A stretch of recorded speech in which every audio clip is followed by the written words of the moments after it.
Hello everyone, welcome to my channel. On this channel, we'll be discussing different topics of medicine that are a bit hard to memorize. We'll be using photographic memory or mnemonics that will help us grasp things better and memorize them easier and for a longer period of time. So in this video, we'll be discussing brainstem lesions. It's a daunting topic, a big chart in first aid, but trust me, once I drew this image, I was able to solve most of the questions with this knowledge, and I didn't have to memorize the entire chart given in first aid. So first things first, having a look at the structure that is drawn. So consider this as a brainstem. This and this both. Midbrain, pons, medulla, midbrain, pons, medulla. So the reason we've drawn it on two sides is this side contains all the medial structures passing through the brainstem, and this side contains all the lateral structures passing through the brainstem.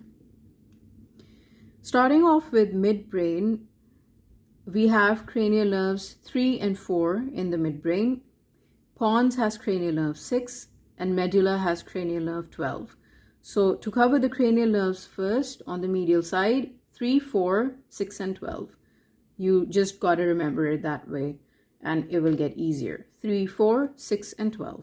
Now coming to the lateral side, if we just leave away the midbrain, starting off with the pons, 7, 8 in the pons, 9 and 10 in the medulla. So cranial nerve nuclei 7, 8 in the pons, 9, 10 in the medulla. And then the way I remembered it, it was cranial nerve 5 is affected in both pons and medulla.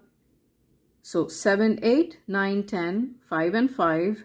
And then in the medulla, we also have the vestibular nucleus. So 7, 8, 9, 10, 5 and 5, and then the vestibular nucleus is as well. The vestibular nucleus will definitely cause vomiting, vertigo, and nystagmus. Things like that. Now coming to the tracts running through the brainstem, starting off from the medial side. The corticospinal tract are drawn in light blue here, and they run throughout the brainstem. Midbrain, pons, medulla, and the medial side. This dark blue structure here is the corticobulbar tract, which also runs in the medial part of the midbrain and the pons. So in orange here, we've drawn the dorsal columns or the medial lemniscus. To summarize, corticobulbar tracts, which are the upper motor neuron fibers coming to the cranial nerve nuclei, are present on the medial side. They will be present in the midbrain, they will be present in the pons. The corticospinal tract, which is the upper motor neuron as well, it runs throughout the brainstem. And this structure here in orange, this is the dorsal column, the medial lemniscus, and this is part in the medulla, the medial medulla. Now coming to the lateral side. We see this orange structure here, we see the same orange structure here. So the dorsal columns of the medial lemniscus is present in the lateral parts of the midbrain as well. Now this light orange structure here is, I've drawn it in a way just to memorize, this is the spinocerebellar tract. So the spinocerebellar tract is present in the lateral part of the pons and the medulla. So midbrain has the dorsal columns or the medial lemniscus, and the pons and medulla on the lateral side have spinocerebellar tract. Now these two red tracts, notice the arrows here. This means going from the body down below up to the brain. So this is the spinothalamic tract. And since it carries pain and temperature, I've drawn it in red. This one though has an arrow downwards, which means the signals are coming from the brain down below. So this signifies the descending hypothalamic fibers, which are sympathetic. And since they're sympathetic, I've drawn it in red. So discussing the tracts in the brainstem, in the lateral brainstem, the lateral part of the midbrain contains the dorsal columns. The lateral part of the pons and medulla contains spinocerebellar tracts. And the spinothalamic tracts and the descending hypothalamic fibers, they traverse the entire length of the brainstem. Now, I've just written the blood supply to the brainstem as well,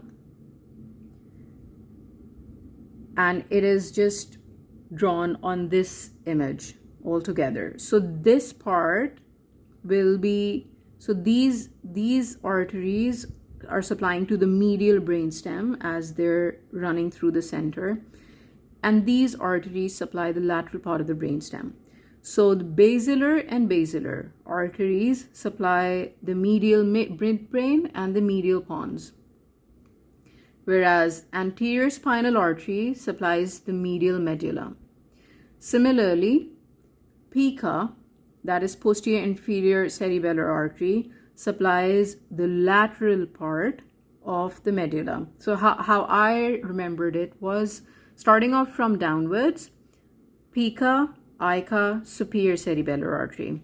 So PICA supplies the lateral part of medulla, ICA supplies the lateral part of the pons, but the lower area, and superior cerebellar artery supplies the lateral part of the pons, the upper part. Of course, this is anterior inferior cerebellar artery and this is superior cerebellar artery. Now, just one final thing. So all the cranial nerve nuclei in the brainstem, damage to them will cause lesions on the ipsilateral side. So 3, 4, 6, 12, 7, 8, 9, 10, 5, and this vestibular nucleus.